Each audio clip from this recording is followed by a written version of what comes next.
Richardson here from ABQ Sewing Studios in Strathroy, and today I just felt like doing a sewing project just because it was so much fun and so adorable.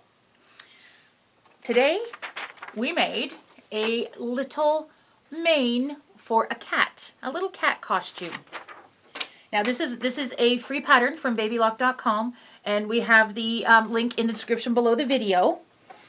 Now, those of you who know me know that I am actually a dog person, but that does not make me immune to the adorableness of cats. In fact, if I wasn't allergic, I could very well become that crazy cat lady. When Brenda first showed me the pattern with the cat costume, I probably made a high-pitched squeal that only my dog would have been able to hear because it was just so cute. So I knew right away I had to make one. I mean, Brenda's got cats. And what cat mom doesn't want a cute little costume for their cat? And yes, my first attempt was very much the wrong size.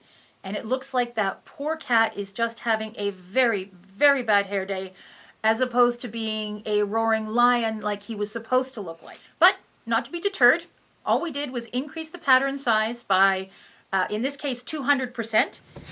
Let's take a look at everything we're going to need to make this adorable cat costume. You need a small amount of felt for the ears. We need some nice fluffy fun fur. You will need the pattern, marking tools, pair of paper scissors for cutting out the pattern, a pair of nice sharp little scissors for cutting out the fur. You'll need some hand sewing needles, some matching thread, and pins. You also need a sewing machine set up with matching color thread in the top and the bottom. Okay, let's get started on this adorable cat costume. I'm going to start with the ears, and what I want to do is I have cut the piece from the pattern, and I'm just going to grab a marking pen. In this case, I'm using a friction. Just doesn't matter as long as it's something that you can see. And I am going to trace 4 of these ears. Now, when you're using felt is a fabric that doesn't fray. You don't have to worry about frayed edges. It also doesn't really have a grain like a lot of other fabrics do. And generally, most felts don't seem to have a right or a wrong side. There we go. I've traced 4 of those. Now I'm going to take my sharp little scissors and I'm going to cut out those 4 little ears. Okay, got my ears done. Now I am going to cut out the fur. Now, fur has a definite grain to it. You don't want the fur to go that way, you want it to go this way, and you want to make sure that you have your pattern pieces going the same way on the fur, so you don't have one with the grain going that way and one with the grain going that way. You want them to be going both the same way. So we're just going to flip over my fur here to the wrong side. So this is the right way. There's the fur going up this way. And that's what we want. We want the fur at the top. So I'm going to flip this over so this will be the top of the pattern. Now you want to lay down your pattern piece, and we're going to mark that out. Now this time I'm using a Sharpie marker so you can see what I'm doing. I lay down my pattern piece. I want to make sure I've got the fur going that way, and I'm going to trace around the pattern. Now for my second piece, once I get this one traced, I need to flip the pattern so that I actually have a pattern piece going in both directions. Like so. So once I have that traced on, once I have that traced on, so I have a pattern piece going this way and I have a pattern piece going this way, I'm going to cut out those pieces. When you are cutting out fur, you need to get your scissors so that they are actually just inside the fur. You don't want to do full cuts. If I just cut this out like you cut a normal pattern, you see what happens is you actually cut all that fur off, and you're going to give yourself some bald spots, and we don't really want the bald spots. So you slip the scissors so they're just underneath the backing on the fur, and little tiny snips. So as I'm cutting this, I'm just taking little tiny snips,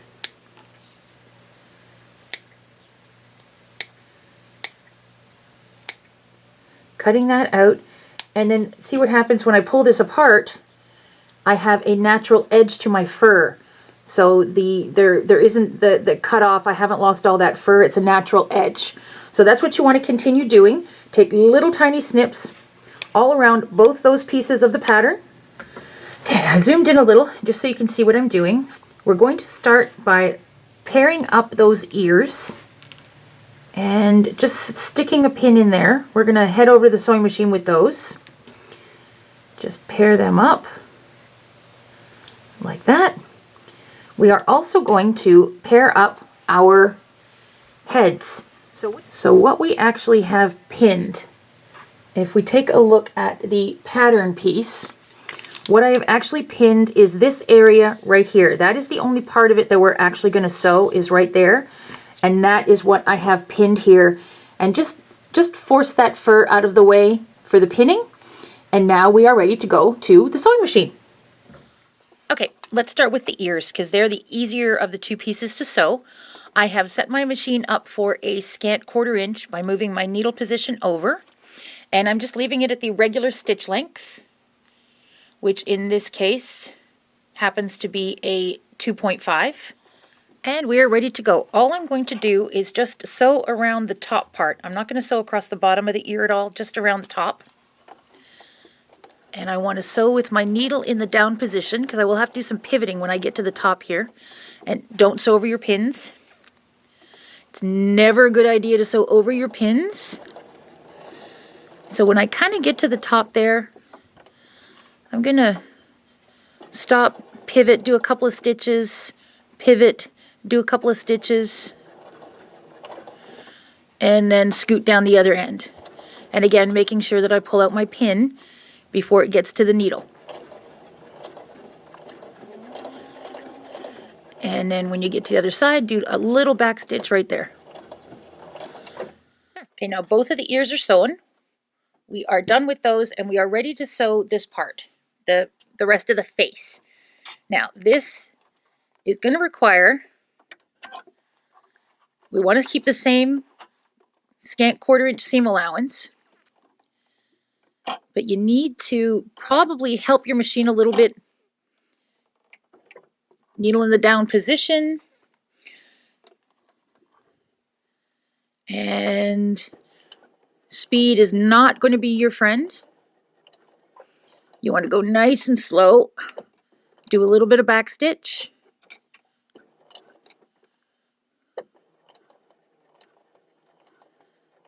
Okay, again, and make sure you don't sew over your pins. You want to pull them out. And I'm using the edge of my fabric as a guide. If my fur is like a little bit sticky outy, that's okay because we'll take care of that after the seam is sewn. But just ahead of the needle, I'm trying to go in and poke as much of that fur underneath as I can get. And I'm also trying to just push it down a little bit. Just ahead of that. There we go.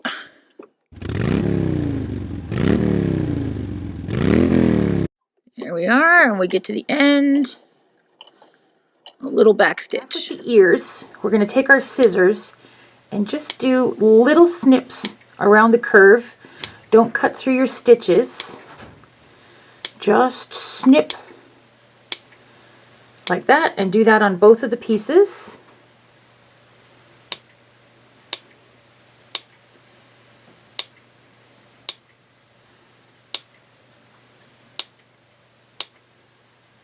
Like that. Oops. And then just turn them inside out. Okay, now we're going to take a tiny piece of polyfill, just a little bit, just to stick in there so that the ears are puffy. So just stick a little bit of polyfill in there. Oop.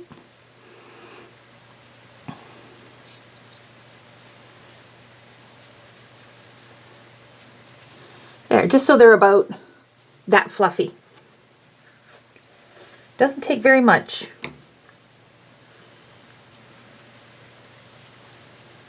This will be the point turner, will help poke that in there too.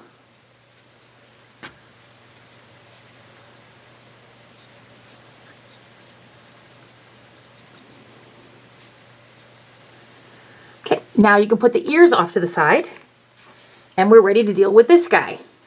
Now turn it right side out. Oh, that is so cute. And all along where you did your seam, we're going to dig that hair that was caught in the seam allowance out. That hair out of the seam. So when you're finished, you shouldn't actually be able to tell that there's a seam there. There we go. So, he's all fluffy. You can't really tell that there's a seam there, and that's what you want. Alright, so the rest of the things we're going to do, this is some little bit of hand stitching that's going to go on here now. Alright, now all you need to do is decide where you want the ears to go. So I am just going to pop the ears in, hold them down there with a pin until I decide exactly where I want them to go. And you want them kind of to be even on each side of the head. There we go, and I think that looks pretty cute. Once you're happy with the placement of your ears, you're just going to take a couple of little stitches and sew those in place.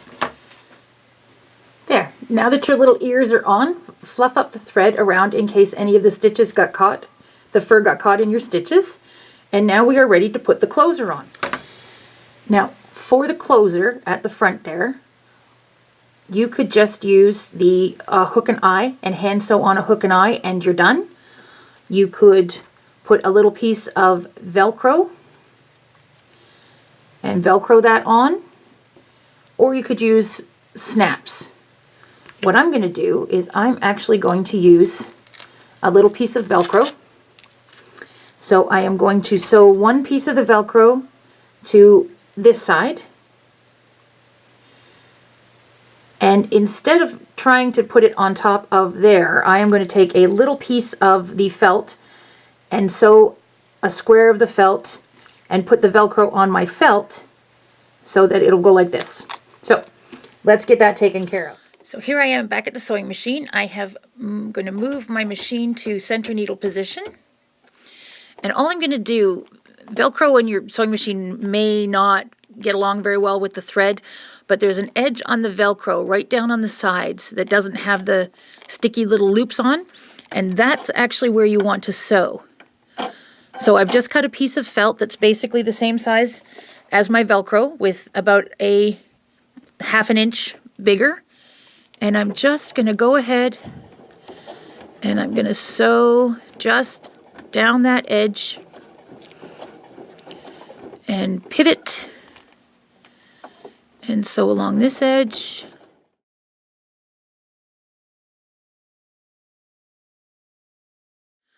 Okay, so now I'm going to take one edge of the front of the cat mask and just pull that hair back out of the way, and I am going to top stitch through though, just to stitch that felt to the front of the cat costume. So I'm trying to pull as much of the fur out of the way as I can. There we go. And it's just a little top stitch, and I'm going to back stitch. Maybe even go over that twice.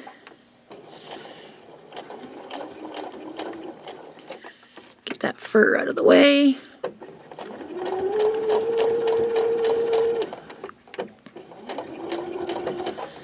There we go.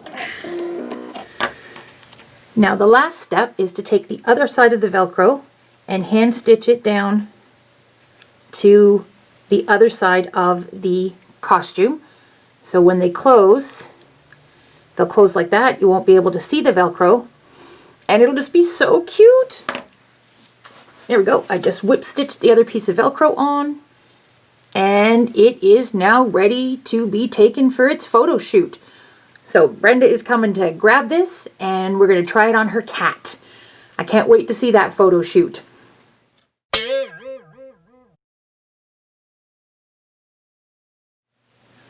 For the kitty who is the recipient of this beautiful mane, we needed to increase the pattern by 200%. So what you need to do is maybe take a little bit of a measurement from your cat and increase the pattern accordingly, because the pattern is actually sized for a very small cat. So we have increased our pattern 200%. All the other steps remain exactly the same. Now here's the finished one with the enlarged pattern. It's so cute! And it is just about to go now and have its fitting on the cat. It's so adorable. I just can't wait to see it on the cat.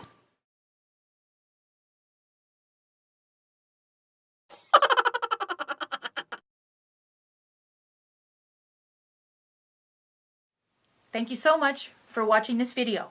Now remember, the pattern is available as a free download from babylock.com, and you will find the link in the description underneath the video. Thanks again. Have a wonderful day and happy sewing.